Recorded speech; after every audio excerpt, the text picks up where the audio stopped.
Yuk,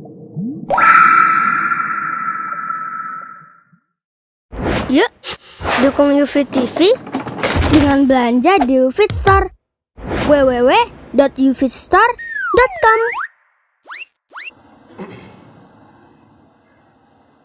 Assalamualaikum warahmatullahi wabarakatuh.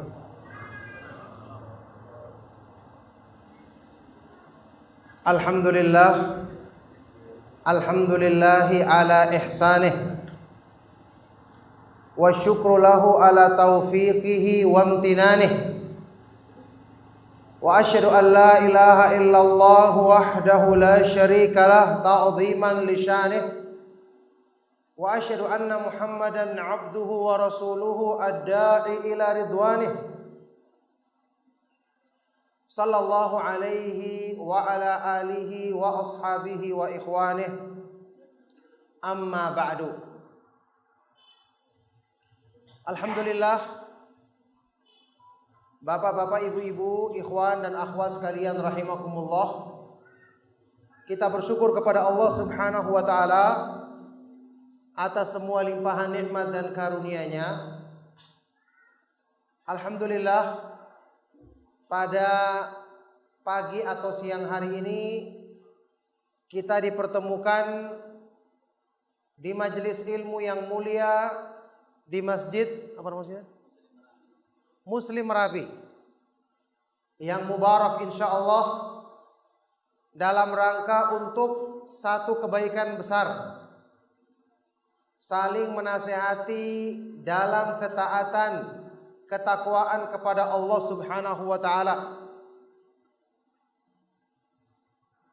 Apalagi pembahasan tema yang akan kita kaji adalah pembahasan tema yang merupakan perkara yang paling penting dalam Islam, yaitu tema tentang apa? Temanya apa? Tombo hati, mengobati penyakit hati, membenahi hati. Kenapa tema ini merupakan pembahasan yang paling penting dalam Islam? Saya ingin jawaban dari antum. Kenapa tema ini merupakan pembahasan yang paling penting dalam Islam? Kenapa? Ada yang tahu jawabannya? Silakan. Karena kalau hatinya baik, maka semua anggota badannya baik. Yakni hati merupakan penentu kebaikan semua anggota badan. Apalagi alasan yang lain?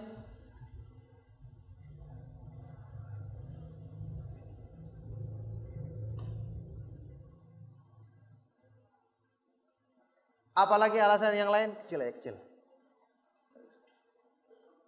Alasan yang lain ada yang tahu?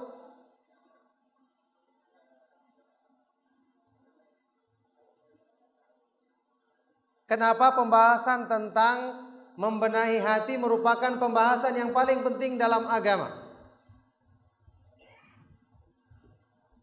Jawaban pertama tadi, karena hati merupakan penentu kebaikan semua anggota badan. Kita sering mendengar insyaallah hadis Rasulullah sallallahu alaihi wasallam riwayat Imam Bukhari dan Muslim. Ala wa inna fil jasadi mudghatan idza salahat salahal jasadu kulluh wa idza fasadat fasadal jasadu kulluh ala wahiyal qalbu. Ketahuilah sesungguhnya dalam diri manusia ada segumpal daging. Kalau segumpal daging ini baik, semua anggota badan akan baik. Kalau buruk, maka semua anggota badan akan buruk. Segumpal daging ini adalah hati manusia. Berarti hati merupakan penentu kebaikan semua anggota badan. Makanya perbaikan itu kalau dimulai dari hati, insya Allah dengan izin Allah akan berhasil. Kenapa Rasulullah sallallahu alaihi wasallam pernah mengisyaratkan dalam hadis riwayat Imam Muslim, at-taqwa hahuna. Takwa itu terletak di sini. Sambil beliau menunjuk ke dalam dada 3 kali. Berbeda dengan kalau orang memulai perbaikan dari badan. Kalau tidak bersumber dari hati, belum tentu diterima oleh Allah Subhanahu wa taala. Makanya kita ketahui amal-amal soleh yang ditampakkan pada anggota badan manusia, tapi tidak bersumber dari hati. Misalnya amal soleh yang dilaksanakan bukan karena ikhlas. Bagaimana nasibnya? Diterima atau tidak oleh Allah Subhanahu wa taala? Diterima enggak? Tidak diterima. Bahkan pada hari kiamat dijadikan seperti debu-debu yang berhamburan. Meskipun banyak, tidak ada nilainya. Allah Subhanahu wa taala berfirman dalam surat Al-Furqan, "Wa qadimna ila ma 'amilu min 'amalin faja'alnahu haba'am manthura." Kami hadapi amal-amal yang mereka kerjakan, kemudian kami jadikan debu-debu yang berhamburan. Ini nasibnya amalan yang ditampakkan baik tapi tidak bersumber dari perbaikan hati. Makanya seperti orang-orang munafik di zamannya Rasulullah sallallahu alaihi wasallam, kita berlindung kepada Allah dari semua sifat-sifat yang buruk. Mereka menampakkan seolah-olah salat, bahkan salat di belakangnya Rasulullah sallallahu alaihi wasallam. Tapi apakah itu bermanfaat bagi mereka? Jawabannya tidak.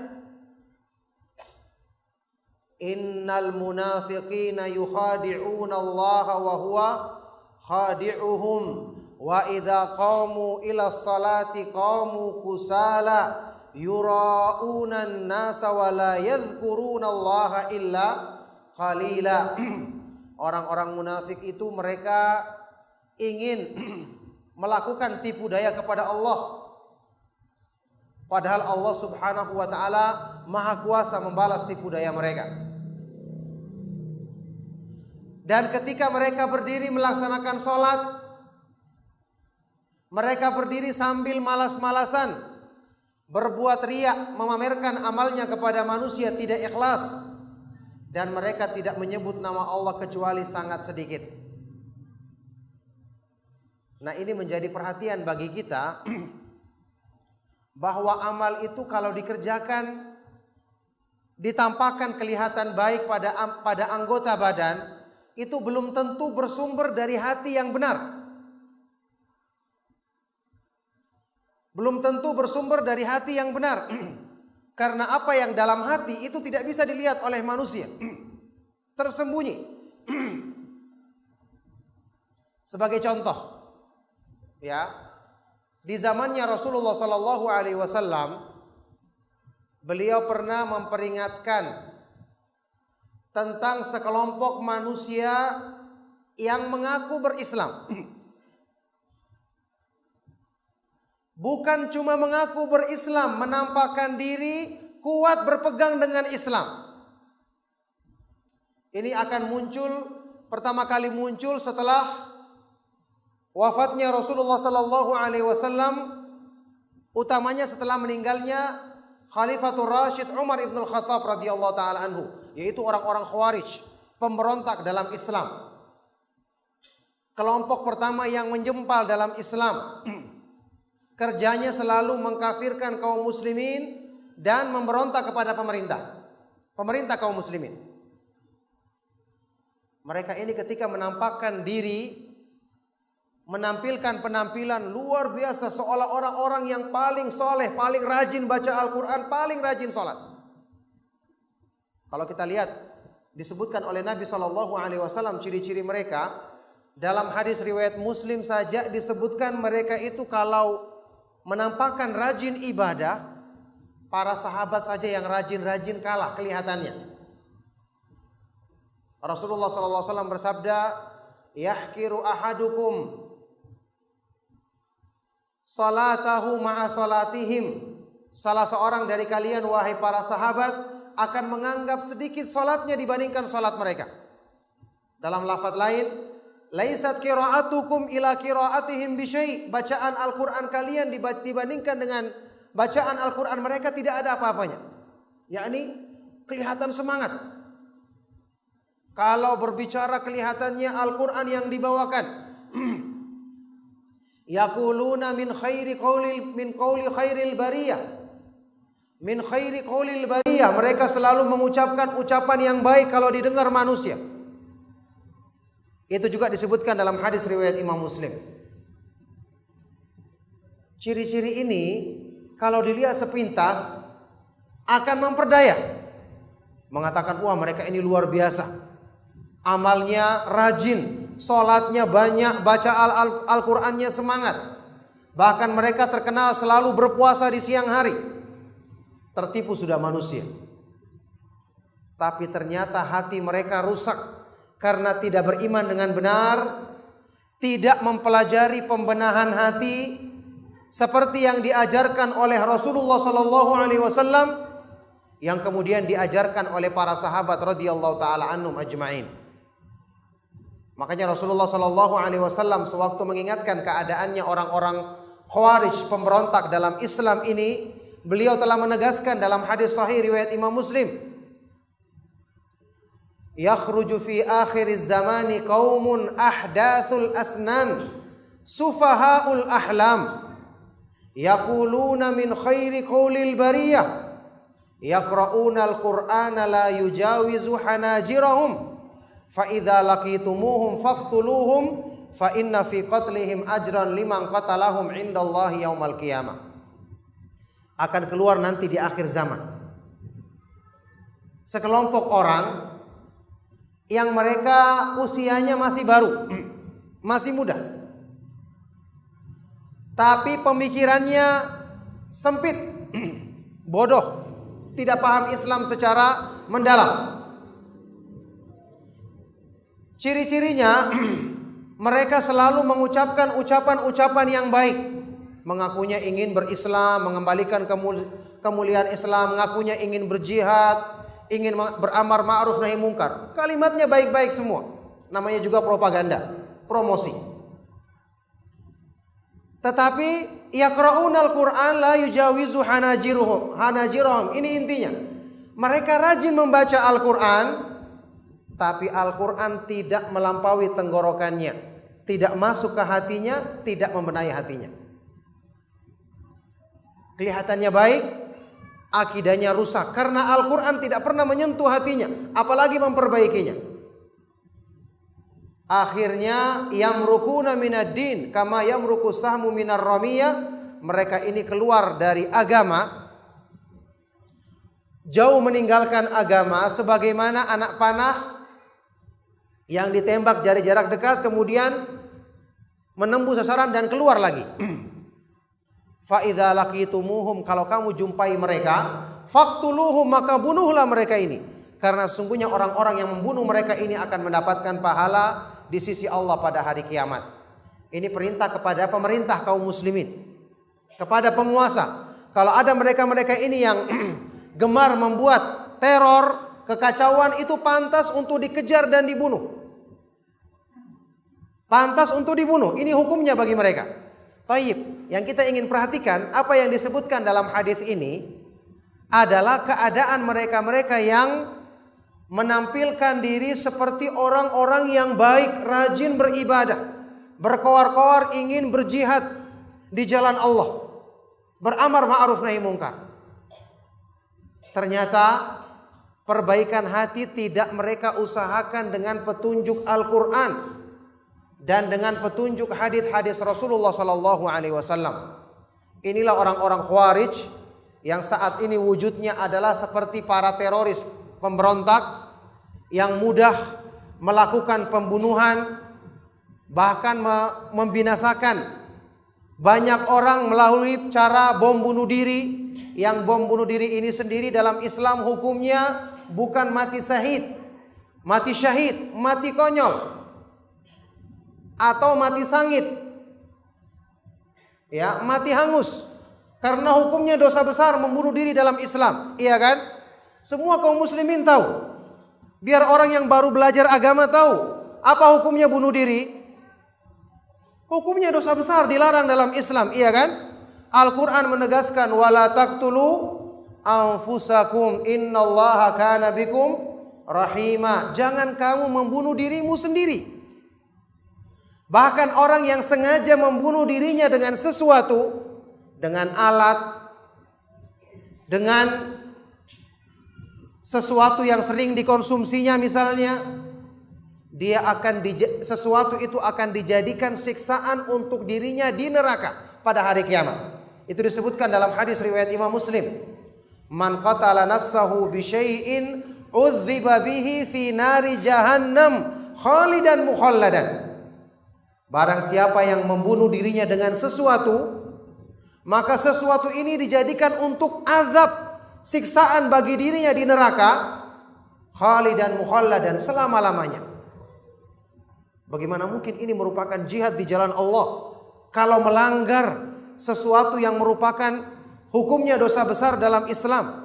Belum lagi membunuh nyawa kaum muslimin yang tidak berdosa. Belum lagi menghilangkan keamanan, membuat kekacauan, membuat orang tidak tenang. Belum lagi memberontak kepada pemerintah muslim yang harusnya setiap muslim mendoakan kebaikan untuk mereka. Dalam Islam kita boleh menasihati kemungkaran. Termasuk pemerintah kalau salah kita nasihati. Tapi ada caranya. Nasihat itu tujuannya untuk perbaikan. Ketika disampaikan dengan cara yang baik, insya Allah akan sampai. Keberkahan dan manfaatnya pun akan kita dapatkan dari balasan Allah Subhanahu wa taala. Coba lihat Al-Qur'an, ya. Ketika Allah Subhanahu wa taala memerintahkan dua nabinya di antara nabi-nabi yang mulia, yaitu Nabi Musa alaihissalam dan Harun alaihissalam, ketika mereka diperintahkan menasihati seorang penguasa yang sejahat Fir'aun. Allah perintahkan kepada mereka berdua apa? Idhaba ila fir'auna innahu tagha faqula lahu qawlan layyinan la'allahu yatadzakkaru aw yakhsha. Pergilah kalian berdua wahai nabi yang mulia kepada Fir'aun. Sampaikanlah, ucapkanlah padanya qaulan layyinan, ucapan yang lemah lembut, nasihat yang baik. La'allahu, semoga dengan itu dia akan ingat, akan sadar, atau kemudian dia takut dan kembali kepada Allah Subhanahu wa taala. Sekarang kita hitung apa kesalahan yang pernah diperbuat Fir'aun. Bukan cuma korupsi, bukan cuma merampas harta, bahkan nyawa dibunuh. Nyawanya Bani Israel banyak yang dibunuh, masih kecil, laki-laki dibunuh semua. Bahkan dia mengaku sebagai Tuhan, yakni kufurnya luar biasa. Termasuk manusia yang paling kufur, kejahatannya semua bertumpuk-tumpuk. Ketika Allah memerintahkan dua nabinya, dai yang terbaik untuk menasehatinya, apakah diperintahkan untuk menasehati dengan cara yang keras? Apakah Allah perintahkan dia untuk memberontak kepada Fir'aun? Jawabannya tidak. Nasihati dengan cara yang baik. Karena nasihat yang baik itu yang diharapkan bisa menjadikan orang sadar, ingat akan dosa-dosanya, menjadikan dia takut kepada Allah Subhanahu wa taala. Ini metode Ahlus Sunnah wal Jamaah dalam memperbaiki hati. Termasuk pemerintah kita, penguasa kita salah, sampaikan nasihat. Sampaikan nasihat secara sembunyi-sembunyi, sampaikan bertakwalah kepada Allah, kebaikan Anda akan menjadi sebab kebaikan semua masyarakat. Jangan melakukan perbuatan yang buruk. Subhanallah, dengan cara seperti ini orang yang dinasihati akan tersentuh. Kenapa? Ini termasuk faedahnya perbaikan hati. Faedahnya perbaikan hati. Nasihat itu kalau bersumber dari hati mudah masuk ke dalam hati. Tapi kalau nasihat itu tujuannya untuk sekedar menjelek-jelekan orang, hobi untuk mencelakakan orang lain, menuduh orang, ini tidak akan bermanfaat dan tidak akan masuk ke dalam hati. Ya, salah seorang ulama terdahulu yang bernama Muhammad Ibnu Wasi' pernah mengatakan, fa inna dzikra idza kharaja minal qalbi waqa'a 'alal qalbi. Sesungguhnya peringatan atau nasihat itu kalau ikhlas bersumber dari dalam hati akan mudah masuk ke dalam hati orang yang mendengarkannya. Jadi indah. Belajar sunnah itu indah. Belajar pemahaman ahlu sunnah itu menjadikan nasihat kita pun indah. Nabi SAW diutus sebagai Nabiur Rahmah, Nabi yang membawa rahmat. Penyampaiannya lemah lembut.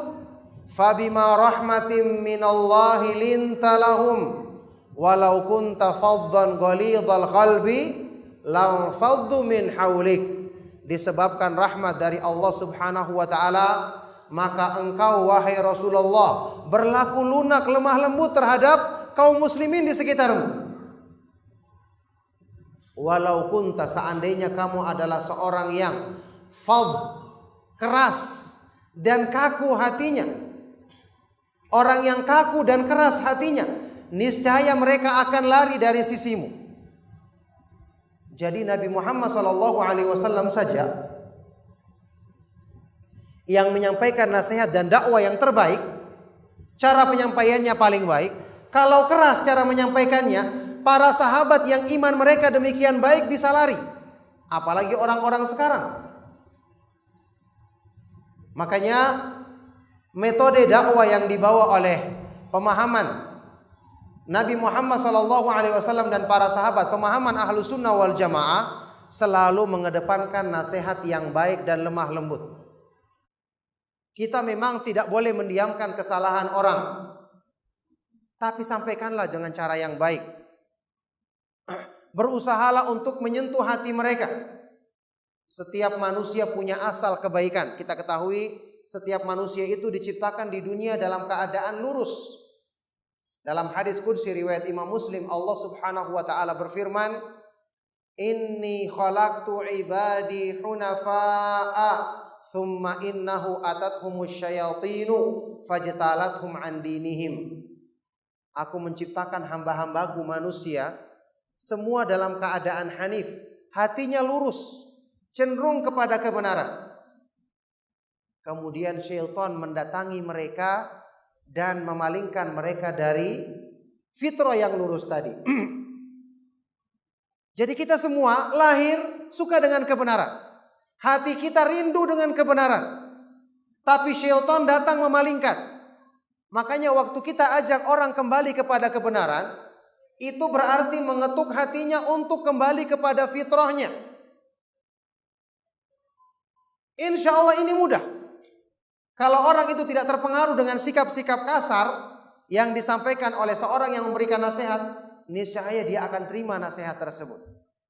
Kata para ulama, hati itu dengan kebenaran ibaratnya kenalan lama. Kenalan lama. Sedangkan keburukan itu datang menyusup kemudian. Kira-kira kalau ada kenalan lama dan pendatang baru, yang lebih mudah diterima di antara dua ini yang mana? Yang mana? Tentu yang sudah lama dikenal. Kata sebagian dari para ulama, innal khaira asilun wa su'a dakhil. Kebaikan itu bagi hati manusia dia adalah asil, sesuatu yang asal dikenalnya, pertama kali dikenalnya. Sedangkan asu ini penyusup, disusupkan oleh syaitan. Makanya ketika kita membenahi hati kita untuk kembali kepada kebaikan, sebenarnya ini mengajak hati untuk kembali kepada fitrahnya. Kembali kepada fitrahnya. Siapa di antara antum yang pernah mendengar hadis Rasulullah SAW yang sahih, yang disebutkan di dalam salah satu hadis dalam Al-Arba'in Nawawiyah, bukti bahwa hati itu terhadap kebenaran dia sudah kenal. Rasulullah SAW pernah didatangi oleh seorang sahabat untuk bertanya tentang albir, yaitu kebaikan.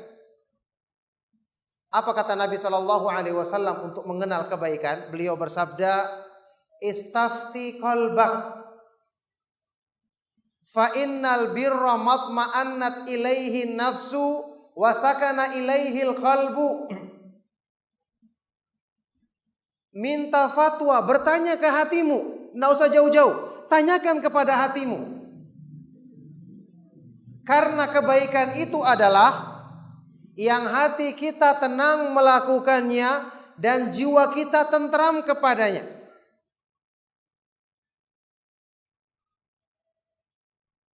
Kebaikan, kebenaran yang diturunkan oleh Allah Subhanahu wa taala dalam dan petunjuknya.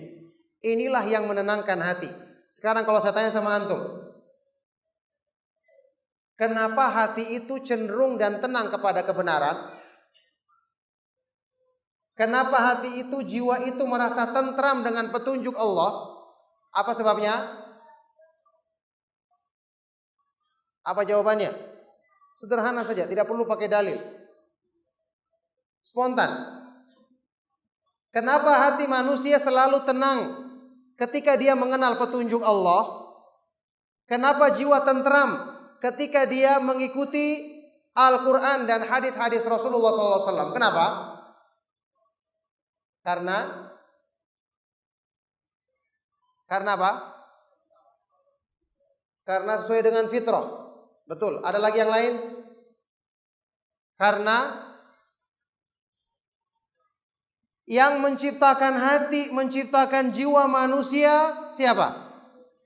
Allah Subhanahu wa taala. Yang menurunkan petunjuk dalam Al-Quran dan Sunnah siapa? Allah Subhanahu wa taala. Yang menciptakannya Allah, yang menurunkan petunjuk juga Allah. Maka mestinya cocok dan bersesuaian, iya kan? Allah yang menciptakan manusia, tentu Dia yang lebih tahu cara memperbaiki mereka, menjadikan hati mereka tenang. Ala ya'lamu man khalaqa wa huwal latiful khabir. Bukankah Allah yang menciptakan manusia? Dialah yang lebih tahu tentang cara menjadikan bahagia dan tenang diri mereka. Dan Dia maha halus, lagi maha terperinci pengetahuannya. Makanya manusia dalam hidupnya tidak mungkin merasakan ketenangan yang sejati.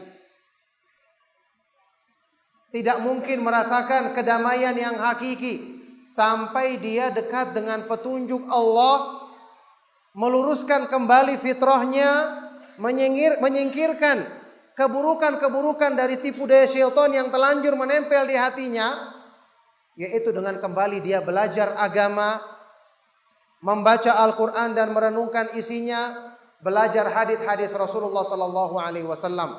Allah Subhanahu wa taala berfirman, "Alladzina amanu wa tatma'innu qulubuhum bi dzikrillah, ala bi dzikrillah tatma'innu al-qulub."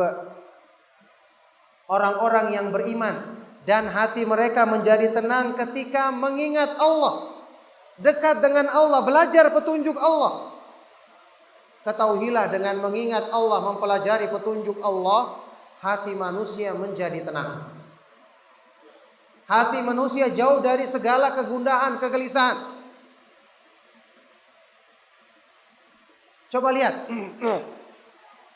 Ini belajar yang kita ambil dari keadaan fitrah kita, ini benar-benar sangat bermanfaat untuk dijadikan renungan. Ya, kita perhatikan. Mungkin ada sebagian orang, suara jelas ya. Mungkin ada sebagian orang yang berpendapat atau berpandangan, dia mengatakan manusia itu akan bisa tenang kalau dia punya harta, kedudukan yang tinggi atau fasilitas duniawi. Ini pernyataan yang keliru. Kenapa? Hati manusia tidak diciptakan untuk tenang dengan dunia. Ini jawaban spontan. Hati manusia tidak diciptakan untuk tenang dengan dunia. Seandainya hati manusia dijadikan tenang dengan dunia, maka mestinya yang pertama kali mendapatkannya adalah orang-orang yang soleh, para nabi dan para rasul alaihi wassalatu wassalam. Nabi Muhammad alaihi salatu wassalam meninggal dunia dalam keadaan kehidupan dunianya pas-pasan. Tidak memiliki kelebihan dalam urusan dunia.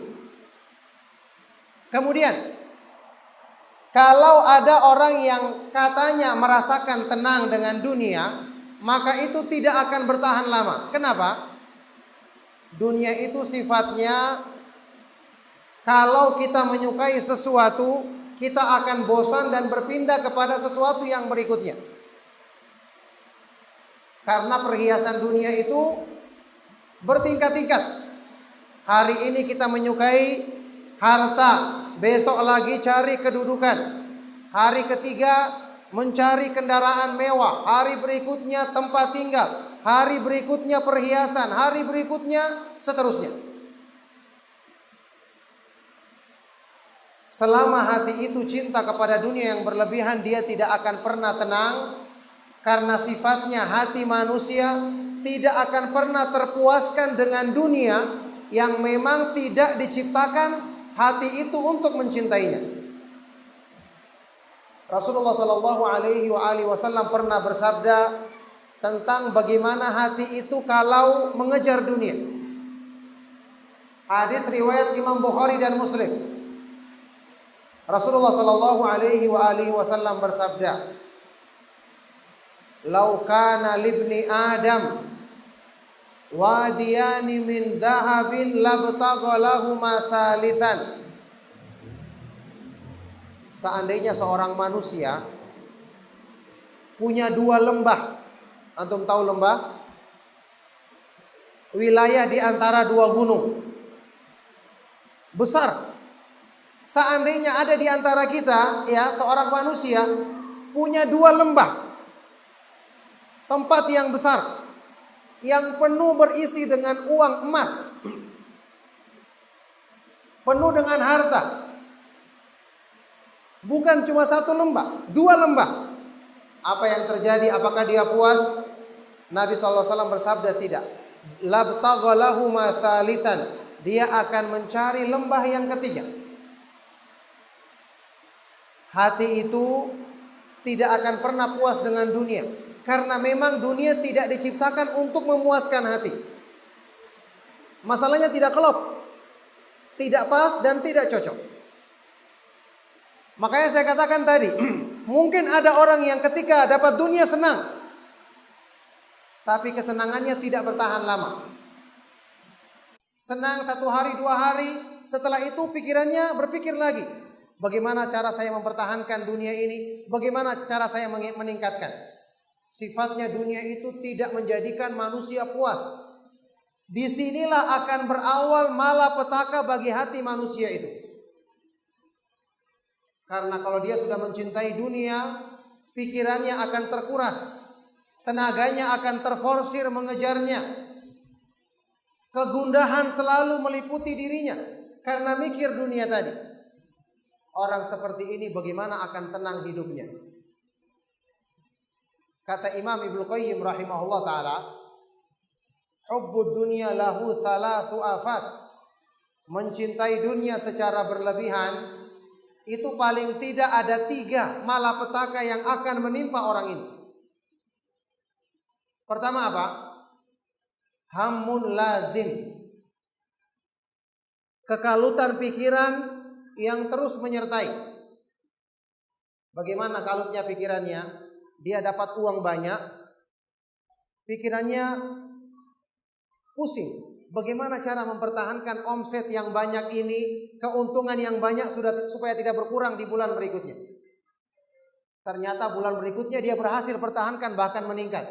Apakah dia tenang? Tidak. Bagaimana mempertahankannya lagi, menambah lagi? Bagaimana menyimpan uang ini? Bagaimana agar tidak berkurang?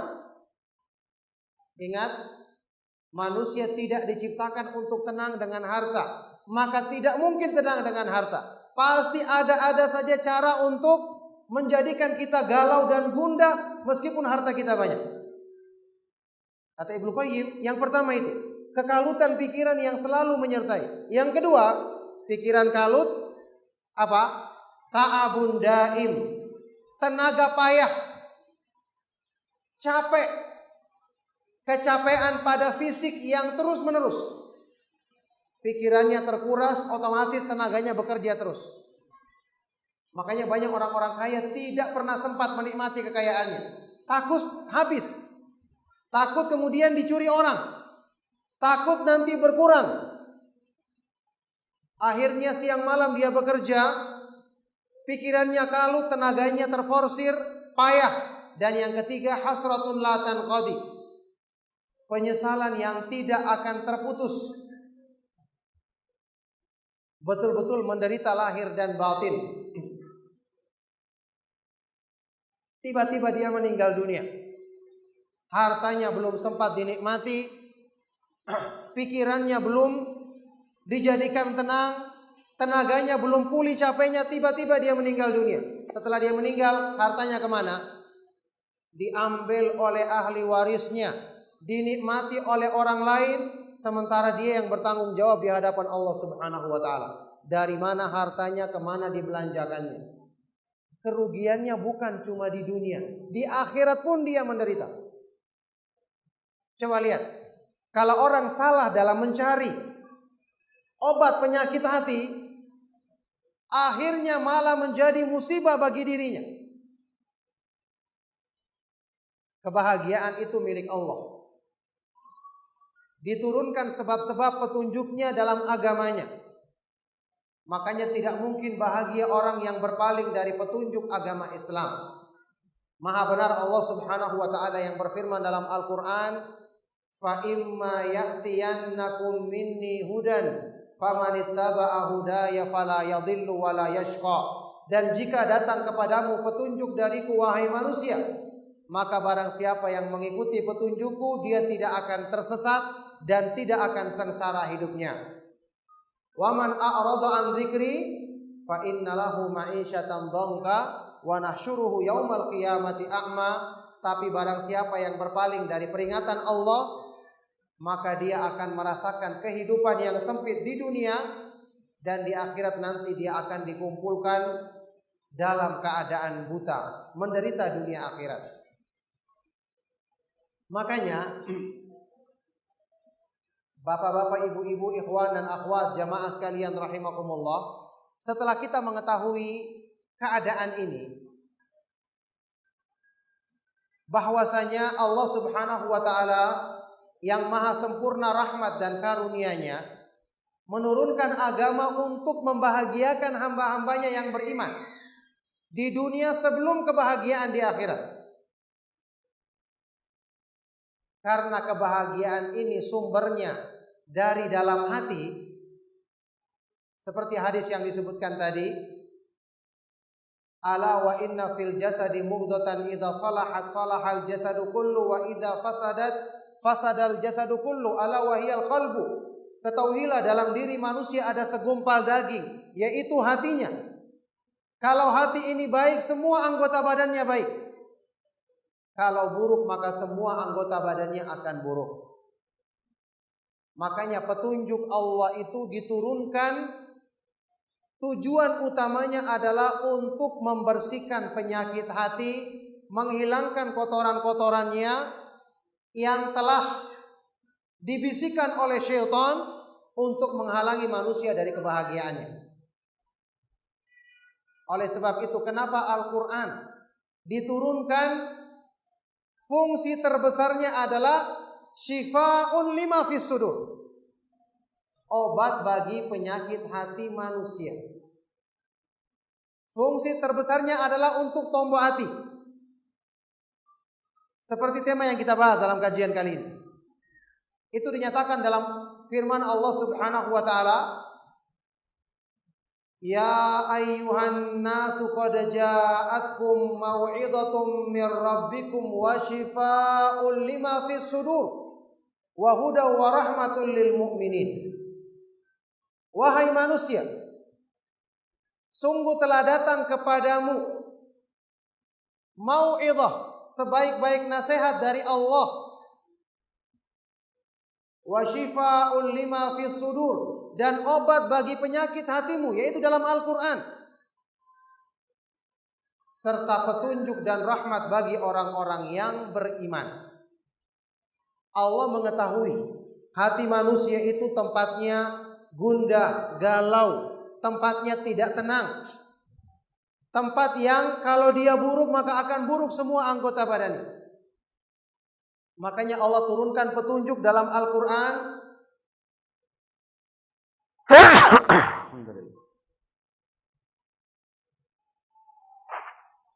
Allah subhanahu wa ta'ala menurunkan petunjuk dalam Al-Quran yang tujuannya untuk membersihkan kotoran penyakit hati. Karena manusia tidak akan bisa membersihkan hatinya kalau bukan dari petunjuk Allah. Pertanyaannya, apa sebabnya manusia tidak bisa membersihkan hati kalau bukan dari petunjuk Allah? Kalau bukan mengobatinya dengan petunjuk Allah, apa sebabnya? Karena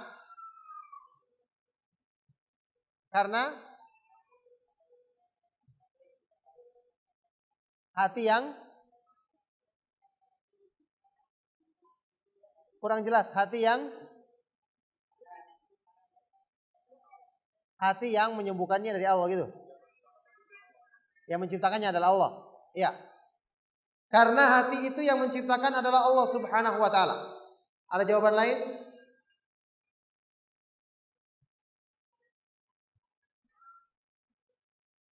Karena hati itu kenapa?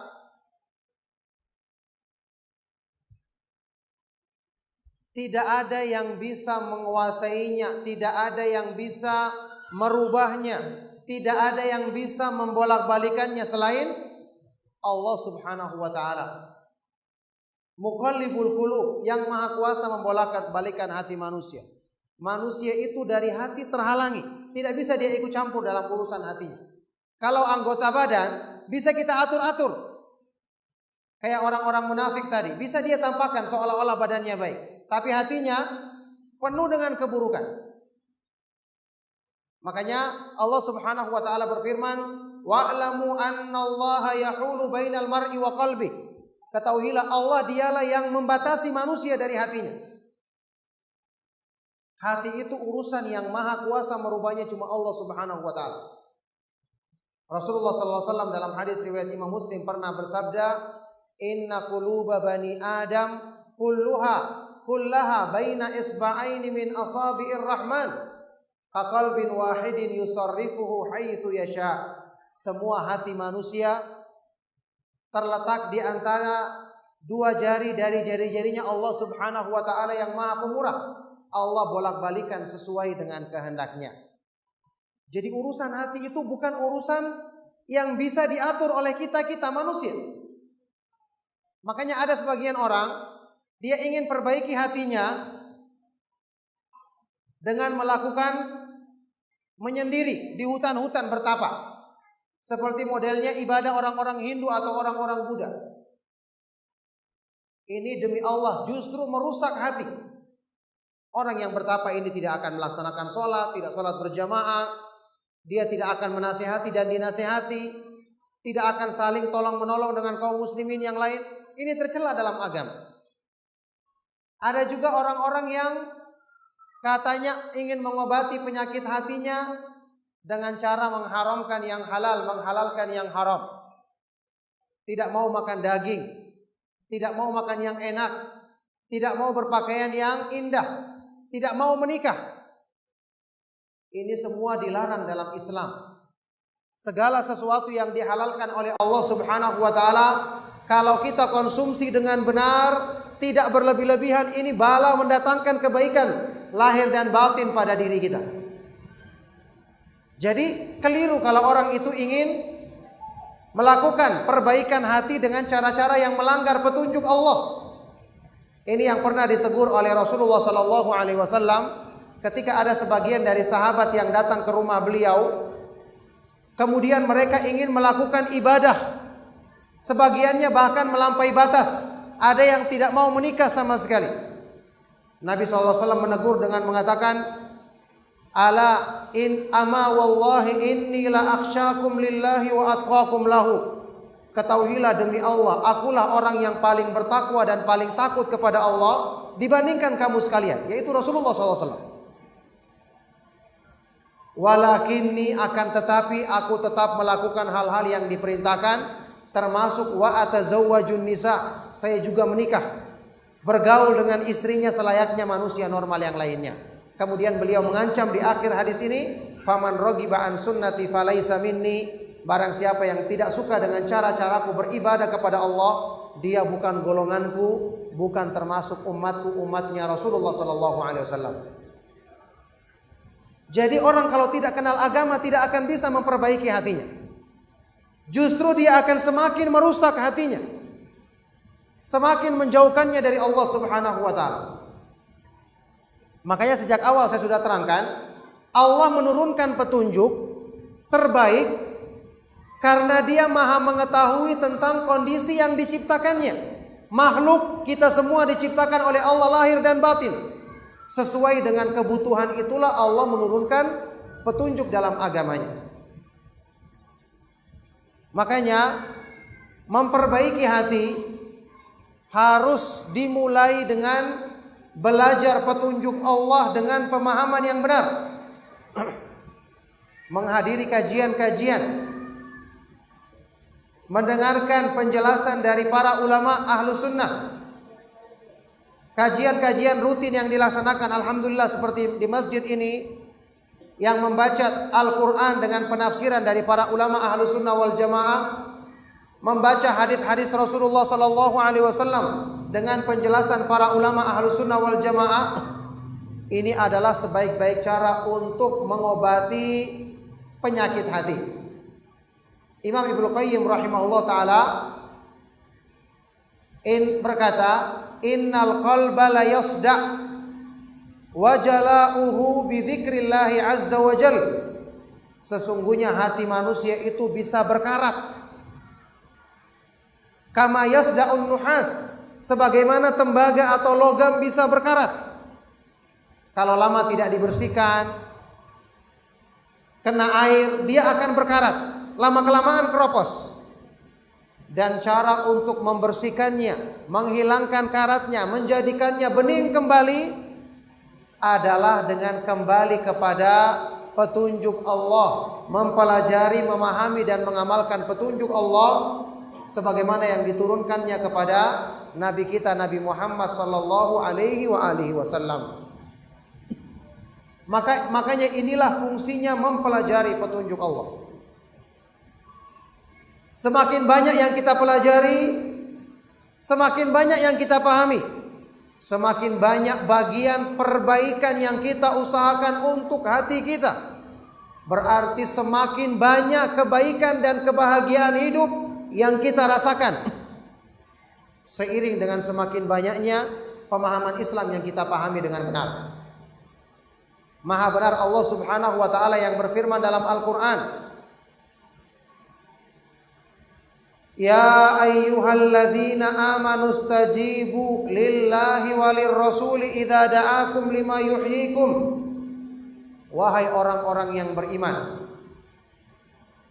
istajibu, penuhilah seruan Allah, penuhilah panggilan Allah. Dan panggilan, seruan Rasulnya Nabi kita Nabi Muhammad sallallahu alaihi wasallam yang mengajakmu kepada sesuatu yang memberikan kebaikan hidup bagimu. Berarti ajakan dalam Al-Quran dan Sunnah untuk apa? Berdasarkan ayat ini, ajakan dalam ayat-ayat Al-Quran dan Sunnah Rasulullah SAW tujuannya untuk apa? Untuk memberikan kebaikan bagi hidup manusia. Sehingga orang yang berpaling dari seruan Al-Quran dan Sunnah tidak mungkin, mustahil hidupnya akan baik. Bagaimana akan baik kalau dia jauh dari sumber petunjuk kebaikan dari Zat yang menciptakan hati itu sendiri? Inilah sebabnya jamaah sekalian, ikhwan dan akhwat sekalian, Bapak Ibu serta jamaah sekalian rahimakumullah, kenapa Allah Subhanahu wa taala menyebutkan dalam Al-Quran dan dalam wahyu yang diturunkannya kepada Nabi Muhammad SAW bahwa petunjuk agama itu fungsinya ketika memperbaiki hati manusia, perumpamaannya seperti hujan yang baik yang turun ke muka bumi. Hujan ini ketika turun, antum bisa saksikan bagaimana fungsi hujan ketika turun kepada tanah yang tandus, menyuburkan. Rasulullah Shallallahu Alaihi Wasallam bersabda dalam hadis riwayat Bukhari dan Muslim, Inna mathala ma ba'athani Allahu bihi minal huda wal ilmi kamathali ghaithin asaba ardan. Sesungguhnya perumpamaan, permisalan dari petunjuk dan ilmu yang aku bawa dari sisi Allah adalah seperti perumpamaan hujan yang baik yang turun ke muka bumi. Coba perhatikan bagaimana nasibnya muka bumi ini kalau tidak tertimpa hujan. Bagaimana tumbuh-tumbuhan, bagaimana hewan dan manusia kekeringan. Subhanallah, ini perumpamaan yang sangat indah. Wahyu dari Allah, asalnya dari langit, dari sisi Allah. Kemudian hujan juga dari atas langit, dari atas. Fungsinya memberikan kehidupan. Hujan ketika turun ke tanah yang tandus, maka akan menyegarkan tanah itu, menjadikannya hidup, bisa menumbuhkan kebaikan. Ketika turun menimpa tumbuh-tumbuhan, tumbuh-tumbuhannya akan tumbuh mengeluarkan manfaat. Hewan juga seperti itu, bisa meminum dari air yang ditampung oleh tanah atau lembah-lembah atau sungai dari hujan. Semua mendapatkan kebaikan. Baik, sekarang bagaimana fungsinya hujan ketika membersihkan kotoran penyakit hati? Ini membutuhkan pengamatan. Kalau antum sempat untuk mengamati, ada satu sungai besar misalnya, lihat keadaannya selama musim kemarau sebelum turunnya hujan. Ada perumpamaan yang sangat agung yang disebutkan dalam firman Allah Subhanahu wa taala, bagaimana fungsi hujan ketika membersihkan kotoran penyakit hati. Disebutkan dalam surat Ar-Ra'd. Allah Subhanahu wa taala berfirman, anzala minas samaa'i ma'an fasalat awdiyatum biqadariha fahtamala sailu zabadar rabiyah wa mimma yuqiduna alaihi fin nari ibtigha'a hilyatin aw mata'in zabadun mithluh kadzalika yadribullahu al-haqqa wal batil fa amma az-zabadu fayadhhabu jufaa'a wa amma ma yanfa'un nasa fayamkuthu fil ard kadzalika yadribullahu al-amthal. Allah menurunkan hujan dari langit. Kemudian al-audiyah, lembah-lembah di permukaan bumi akan terisi air hujan sesuai dengan daya tampungnya. Ketika hujan turun, antum coba perhatikan sungai. Di musim kemarau yang panjang, sungai itu akan dipenuhi dengan berbagai macam kotoran. Itu pasti. Ada ranting-ranting, daun-daun kering, mungkin ada binatang-binatang yang mati, bangkainya. Kotoran-kotoran juga ada di dasarnya. Semua kotor karena tidak ada aliran. Mulailah turun air hujan ke sungai tersebut. Sungai menampung air. Coba antum amati permisalan seperti yang disebutkan dalam ayat ini.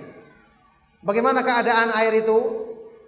Lama kelamaan ketika sudah mulai penuh terbentuklah aliran air. Airnya mengalir. Ketika terjadi proses air ini mengalir, antum perhatikan dengan seksama, kotoran tadi yang ada di dasar sungai, lama kelamaan dia terbawa. Pertama air hujan turun, sungai penuh itu keruh. Karena kotorannya semua naik ke atas. Semakin deras, semakin naik kotorannya. Lama kelamaan semua kotoran yang tadi dibawa naik ke atas. Ini yang menjadi zabad, buih. Antum perhatikan, lama kelamaan semakin jauh aliran, kotoran ini disingkirkan ke samping kiri dan kanan sungai. Sehingga semakin lama sungai itu jernih, tidak ada kotoran sama sekali. Coba antum amati. Kenapa begitu indah Allah Subhanahu wa taala memperumpamakan fungsinya hujan, air hujan yang baik seperti wahyu yang turun ke hati manusia, dan proses membersihkannya kotoran adalah seperti itu. Makanya Allah Subhanahu wa taala berfirman dalam ayat tadi, fa ammaz zabadu, adapun buih kotoran-kotoran, fayadhhabu jufaa, maka dia akan tersingkir, pergi karena tidak ada manfaatnya, tersingkir di kiri dan kanan sungai tersebut. Sehingga sungai-sungai itu alirannya banyak di samping kiri, ranting-ranting kotoran-kotoran. Setelah itu yang akan menetap, wa amma ma yanfa'un nas, adapun yang bermanfaat bagi manusia, dialah yang menetap di permukaan bumi. Inilah air yang jernih yang akan diambil manfaatnya. Jadi subhanallah, air hujan itu tidak hanya kejernihannya diambil manfaat, tapi alirannya pun diambil manfaat, membersihkan kotoran penyakit hati kita. Makanya orang yang selalu menyirami hatinya dengan hujan wahyu, terus dia belajar, terus dia mengkaji agama, dia mendalami masalah-masalah yang paling penting, masalah iman, masalah tauhid, masalah akidah yang benar, terus dia membaca Al-Quran dengan merenungkan isinya, maka dia akan dapatkan sebab-sebab hatinya menjadi sejuk, menjadi segar, menumbuhkan kebaikan-kebaikan. Dia akan dapatkan keutamaan dan manfaat dalam masalah ini secara luar biasa, sebagaimana fungsi diturunkannya hujan ke muka bumi ini untuk memberikan manfaat kepada makhluk-makhluk hidup yang membutuhkan air tersebut. Nah, oleh karena itulah di sini, ikhwan dan akhwat sekalian rahimakumullah, obat penyakit hati atau tombok hati yang paling utama adalah mempelajari petunjuk Allah. Belajar dengan benar. Hadiri kajian-kajian yang mengajarkan Al-Quran dan Sunnah Rasulullah SAW dengan pemahaman para sahabat dan para ulama ahlu sunnah wal jamaah. Di samping tentu saja tidak lupa kita jadikan sebagai sebab yang utama, dan sebab yang pertama adalah berdoa kepada Allah Subhanahu wa taala. Kenapa? Karena Allah yang maha menguasai dan maha kuasa membolak-balikan hati manusia. Makanya kita hafal doa-doa yang diajarkan oleh Rasulullah sallallahu alaihi wasallam tentang perbaikan hati, seperti doa beliau yang terkenal yang beliau sering baca, seperti yang disebutkan dalam hadis Anas bin Malik radhiyallahu taala anhu riwayat Imam Ahmad dengan sanad yang sahih. Rasulullah sallallahu alaihi wasallam selalu berdoa, ya muqallibal qulub, tsabbit qalbi ala dinik.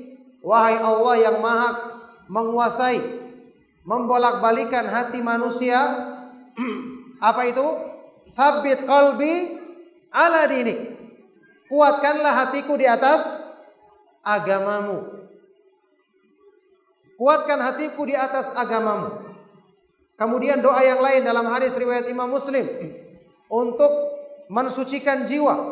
Rasulullah SAW berdoa, Allahumma ati nafsi taqwaha wa zakkiha anta khairu man zakkaha anta waliyuha wa maulaha. Ya Allah, berikanlah kepada jiwaku ketakwaannya. Wa zakkiha, sucikanlah jiwaku. Engkaulah sebaik-baik zat yang mensucikannya. Bersihkan dengan ketakwaan, dengan petunjukmu. Anta waliyuha wa maulaha, engkaulah yang maha menguasai dan maha melindungi hatiku ya Allah. Makanya berdoa kepada Allah. Berdoa meminta agar hati kita selalu mendapatkan petunjuk dan dijadikan istiqomah teguh di atas petunjuk. Ini merupakan doa yang paling dibutuhkan manusia. Makanya itulah sebabnya kenapa kita diperintahkan dalam Al-Quran ya, untuk selalu kita baca di setiap rakaat sholat kita surat Al-Fatihah yang di dalamnya terkandung doa meminta kebaikan hidayah, yaitu kita mohon kepada Allah Subhanahu wa taala selalu, ihdinas siratal mustaqim, ya Allah tunjukkanlah kepadaku jalan yang lurus. Berdoa minta hidayah. Setiap hari kita baca minimal 17 kali, 17 rakaat. Ya Allah berikanlah kepada hatiku, ya Allah tunjukkanlah kepadaku jalan yang lurus. Karena Allah mengetahui kebutuhan manusia untuk dapatkan hidayah sangat besar, makanya Allah perintahkan mereka untuk tidak pernah lepas dari mengucapkan doa ini. Karena hidayah kita butuhkan hari ini, kita butuhkan besok, kita butuhkan selalu istiqomah di atasnya sampai di akhir hayat kita. Jadi berdoa kepada Allah. Kemudian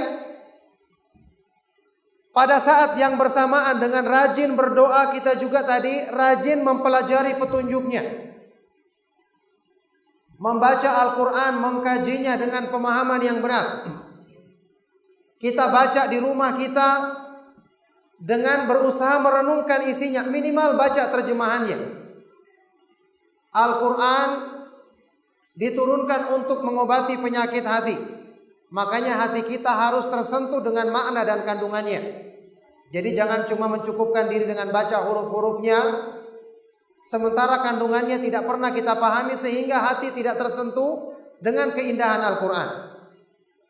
Selanjutnya setelah itu, obat penyakit hati termasuk yang utama adalah banyak membersihkan kotoran penyakit hati yang sudah terlanjur masuk, yaitu dengan cara banyak bertobat dan beristighfar kepada Allah Subhanahu wa taala. Banyak bertobat dan beristighfar kepada Allah Subhanahu wa taala. Rasulullah sallallahu alaihi wasallam pernah bersabda, "Inni la astaghfirullah wa atubu ilaihi fi kulli yaumin mi'ata marrah." Sungguh aku selalu bertobat kepada Allah dan memohon ampun kepadanya dalam sehari sebanyak 100 kali. Kenapa bertobat? Kenapa beristighfar? Karena tobat dan istighfar itu kedudukannya membersihkan kotoran yang sudah masuk di hati. Membersihkan kotoran dan keburukan yang sudah terlanjur menempel di hati. Rasulullah sallallahu alaihi wasallam bersabda dalam hadis yang sahih, "At-taibu minadz-dzanbi kaman la dzanba lahu." Hadis hasan riwayat Ibnu Majah. Orang yang telah bertobat dari perbuatan dosanya adalah seperti orang yang tidak pernah berbuat dosa sama sekali. Makanya manusia tidak luput dari kesalahan. Tapi yang salah kalau kesalahannya dibiarkan berlarut-larut. Kalau dia berbuat salah, segera bertobat, banyak beristighfar kepada Allah, itu menjadikan kotoran penyakit hatinya akan bening dan dibersihkan kembali. Rasulullah sallallahu alaihi wasallam pernah juga menyebutkan dalam sebuah hadis yang sahih, riwayat Imam Ahmad, Tirmidzi dan yang lainnya, tentang dampak buruk perbuatan maksiat dalam mengotori hati. Rasulullah sallallahu alaihi wasallam bersabda, "Idza adnabal 'abdu dzanban nukitat fi qalbihi nuktatun sauda." Kalau seorang hamba melakukan dosa, maka di hatinya akan diberi satu titik hitam. Pertama satu ini kecil pengaruhnya, karena titiknya kecil, makanya gampang dibersihkan. Kata Rasulullah SAW, "Fa in taba wastaghfar wa naza'a wastaghfara saqila qalbuhu." Kalau hamba ini segera beristighfar, meninggalkan dosanya, memohon ampun kepada Allah, bening kembali hatinya. Fa in zada zadat. Tapi kalau dosanya bertambah, dia tidak bertobat, maka kotorannya akan bertambah.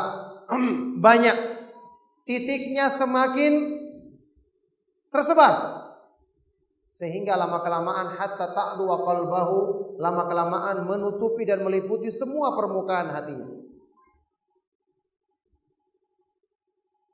Setelah itu Rasulullah SAW membaca firman Allah dalam surat Al-Mutaffifin, kalla bal rana ala qulubihim ma kanu yaksibun. Sekali-sekali tidak, bahkan telah menjadi penutup hitam yang meliputi hati mereka perbuatan-perbuatan dosa yang dulunya mereka lakukan.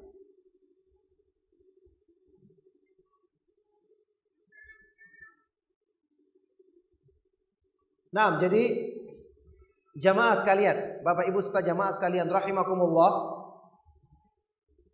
maka bertobat dan beristighfar kepada Allah Subhanahu wa taala dari kesalahan-kesalahan yang lalu, termasuk dosa yang kita lakukan saat ini. Untuk bersegera kita mohon ampun kepada Allah darinya, ini pengaruhnya sangat besar dalam menjaga kebeningan hati. Hati kalau sudah bening, dia akan mudah menerima petunjuk kebaikan dari Allah Subhanahu wa taala. Hati itu tadi sudah kita bahas, perumpamaannya seperti lembah. Dia seperti wadah tempat menampung, kayak gelas. Kalau kita ingin isi dengan kebaikan, tentu kotorannya kita perlu singkirkan dulu. Kalau dibiarkan banyak kotoran, ya kebaikan yang masuk sedikit, bahkan mungkin harus menyusup. Pengaruhnya akan sulit karena tidak menjadi dominan dalam isinya. Makanya hati diperumpamakan seperti wadah. Dalam sebuah athar yang sahih, sahabat yang mulia Ali bin Abi Thalib radhiyallahu taala anhu pernah mengatakan, al-qulubu aw'iyatun fa khairuha aw'aha. Hati manusia itu ibaratnya seperti wadah, tempat menampung. Maka sebaik-baik wadah, sebaik-baik hati adalah yang paling luas daya tampungnya. Sekarang kita berpikir, kalau hati kita yang dominan adalah keburukan, kebaikan akan sulit masuk, sehingga sulit mempengaruhi. Makanya kalau kita dapati sebagian orang, awal-awal dia belajar memperbaiki diri, dia masih mendapati dirinya sulit untuk berbuat kebaikan, sulit untuk rajin membaca Al-Quran, sulit untuk semangat melaksanakan sholat malam, sholat tahajud misalnya, semangat untuk berzikir kurang pada dirinya. Kita katakan karena kebaikan di hatinya belum didominasi oleh yang baik-baik. Belum didominasi oleh yang baik-baik. Masih pengaruh buruknya banyak. Makanya untuk memudahkan hal ini sudah kita bahas tadi, perbanyak sirami hati dengan hujan wahyu. Banyak-banyak ngaji, banyak-banyak belajar, banyak-banyak membaca Al-Quran dan renungkan isinya, banyak-banyak dengarkan kajian yang bermanfaat.